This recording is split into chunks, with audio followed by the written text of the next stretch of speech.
Assalamualaikum warahmatullahi wabarakatuh. Kita akan lanjutkan mata pelajaran Administrasi Infrastruktur Jaringan kelas 12. Di e-learning sudah saya buatkan mapping ya. Saya buka dulu e-learning ya, e-learningnya.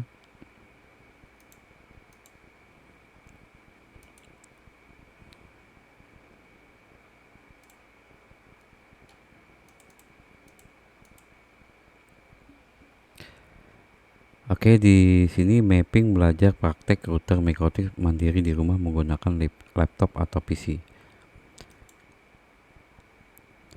Untuk materi sebelumnya sudah saya berikan ya di sini. Sekarang kita akan lanjut ke materi yang kedua nih ya. Materi selanjutnya kita akan mempelajari web proxy. Oke, untuk materi web proxy ini sudah ada di smkbakti.info/blog. Saya buka dulu ya. smkbakti.info blog. Pada bagian blog kalian bisa cari ya Mikrotik sebagai web proxy. Oke, di sini Mikrotik sebagai web proxy. Di pertemuan ini, di blog ini ya, kita pembahasannya adalah tentang konsep dan cara kerja proxy, kemudian mengaktifkan web proxy di Mikrotik, kemudian penyimpanan cache proxy, kemudian studi kasus penggunaan proxy di Mikrotik. Sekarang kita akan bahas deskripsinya ya, penjelasannya. Proxy adalah suatu aplikasi yang menjadi perantara antara klien dengan server, sehingga klien tidak akan berhubungan langsung dengan server-server yang ada di internet.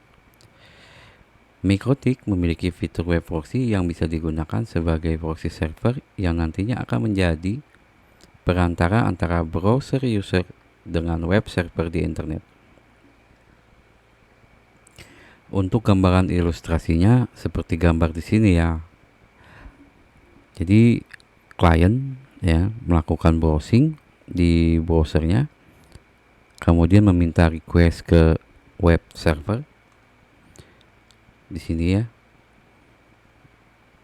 Nah, tetapi di antara klien dan web server ini ada web proxy di tengah-tengah.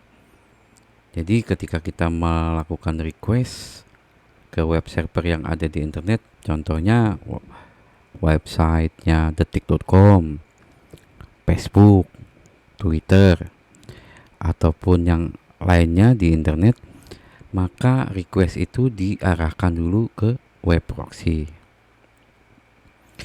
Kemudian dari web proxy, maka web proxy inilah yang meminta request ke server.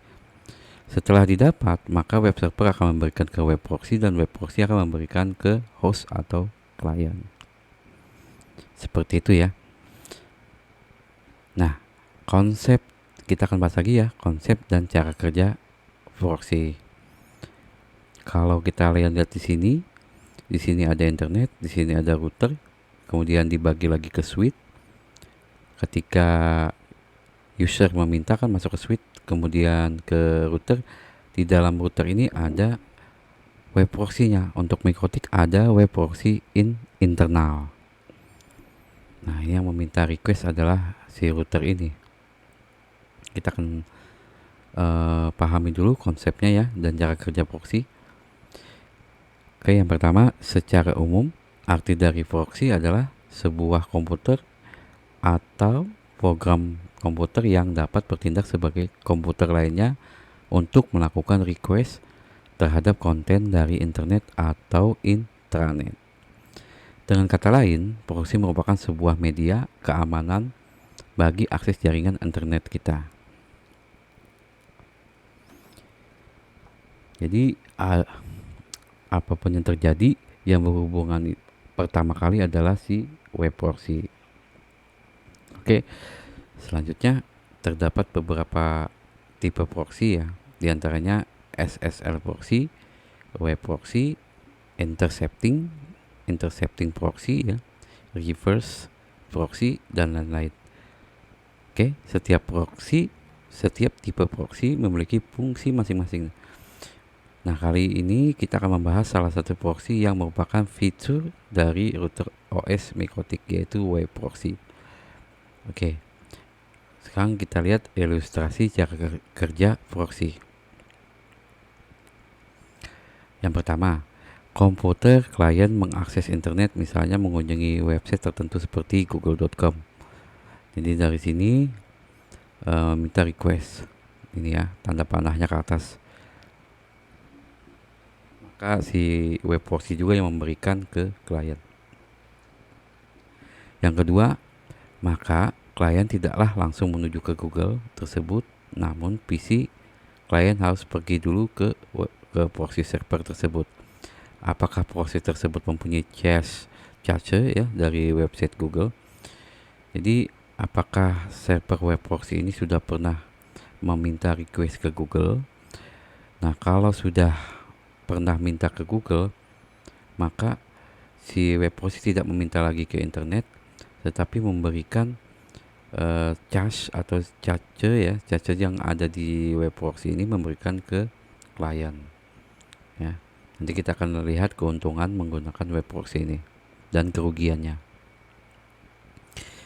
Jika proxy tersebut tidak mempunyai cache dari Google, barulah klien mengakses ke Google. Jadi kalau tidak ada cache, jadi si klien ini yang meminta ke Google melalui proxy juga ya. Selanjutnya setelah klien mengakses ke Google, klien tidak langsung pulang ke rumahnya ya. Jadi setelah mengakses, dia tidak langsung balik ke sini, tapi akan mampir dulu ke web proxy ya.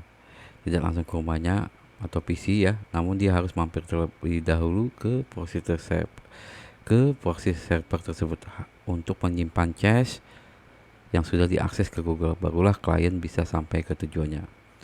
Yang kelima, dan jika PC klien sewaktu-waktu ingin mengakses Google, si klien tidak perlu lagi ke server Google karena cache dari Google sudah disimpan di proxy server, disimpan oleh proxy.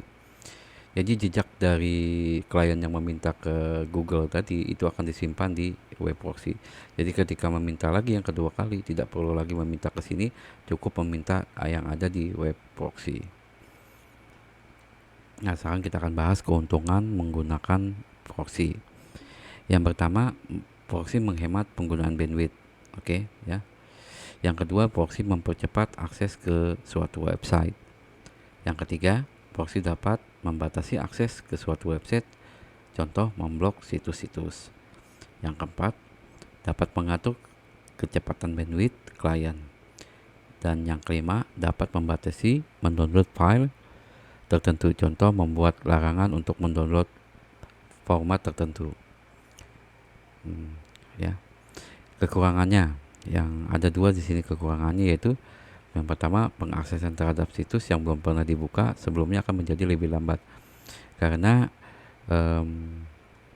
si host atau klien kan belum pernah meminta ke Google, maka si klien harus minta langsung ke Google. Tetapi kalau dia mau balik lagi, maka akan disimpan di web proxy. Nah, kalau sudah disimpan, maka pengaksesan akan lebih cepat gitu ya. Jadi karena klien harus meminta terlebih dahulu kepada proxy, setelah itu proxy akan meminta request dari klien tersebut kepada penyedia layanan internet. Yang kedua, bila proxy server terlambat melakukan update cache ya, maka klien akan mendapatkan konten yang belum update ketika melakukan request konten tersebut. Oke, itu ya pembahasannya, kalian bisa baca kembali ya. Kemudian menjalankan proxy di Mikotik ini kita langsung praktekkan saja ya di video selanjutnya. Tapi silakan kalian baca-baca dulu di blog ya dengan judul Mikotik sebagai web proxy.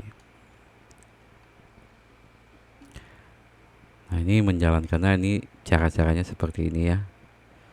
Nah, studi kasus penggunaan proxy di Mikotik nanti ada blok website, blok dan redirect website, blok file extension, kemudian blokir kata. Oke, ini cara-caranya. Silakan dibaca kembali. Oke, sampai di sini ya tentang apa tadi? Mikotik sebagai web proxy. Oke, assalamualaikum warahmatullahi wabarakatuh.